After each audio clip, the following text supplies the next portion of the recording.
Hello student, मैं विपिन कुमार और आज हम डिस्कस करेंगे पाइल नियम का वर्गीकरण। अगर पाइल नियम का वर्गीकरण क्वेश्चन आता है तो केवल पाइल का हमें अलग अलग आधार पर वर्गीकरण करना है, उसे डिटेल में समझाना नहीं है।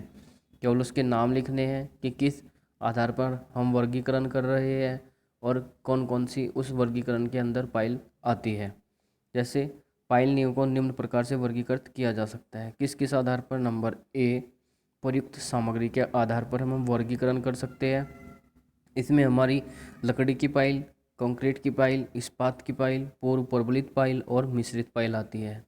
इसके बाद अगर नंबर 2 या बी की बात करते हैं तो बेधन विधि के आधार पर, तो बेधन विधि के आधार पर हमारी बेधित पाइल होती है, बोरिंग पाइल होती है और चूड़ीदार पाइल होती है। चूड़ीदार पाइल जिस तरह हम पेंच को चढ़ाते हैं उसी तरह उस पाइल में भी चूड़ी कटी हुई होती है और उसको हम पेंच की तरह धरती में गाड़ते हैं। नंबर सी, भार के आधार पर, तो सिरा आधारित पाइल होती है और घर्षण पाइल होती है। सिरा आधारित पाइल वो होती है जो नीचे ज़मीन में जाने के बाद किसी कठोर चट्टान पर रुक जाती है और पूरा लोड उस पर स्थानांतरित कर देती है। और घर्षण पाइल की अगर बात करते हैं तो घर्षण पाइल जो आसपास की मिट्टी होती है उस पर फ्रिक्शन के कारण अपना लोड ट्रांसफ़र करती है। इसके बाद प्रयोग के आधार पर अगर बात करते हैं तो भारवाही पाइल होती है, सहनन पाइल होती है, तनन पाइल होती है, फेंडर पाइल होती है और लंगर पाइल होती है।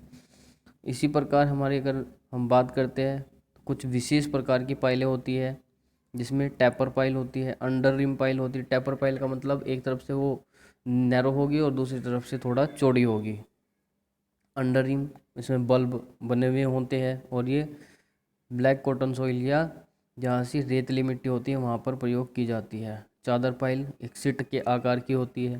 सीढ़ीदार पाइल पैडी के आकार की होती है। झुकी हुई पाइल थोड़ा तिरछे आकार की होती है और स्तंभाकार पाइल जैसे हमारे स्तंभ होते हैं उनके पर उसी प्रकार की पाइल होती है। तो अगर हमारे पास क्वेश्चन आता है कि पाइल का वर्गीकरण कीजिए तो केवल पाइल का वर्गीकरण करना है और उस वर्गीकरण के अंदर कौन कौन सी पाइल आती है ये लिखना है, ना कि उसे डिटेल में समझाना है।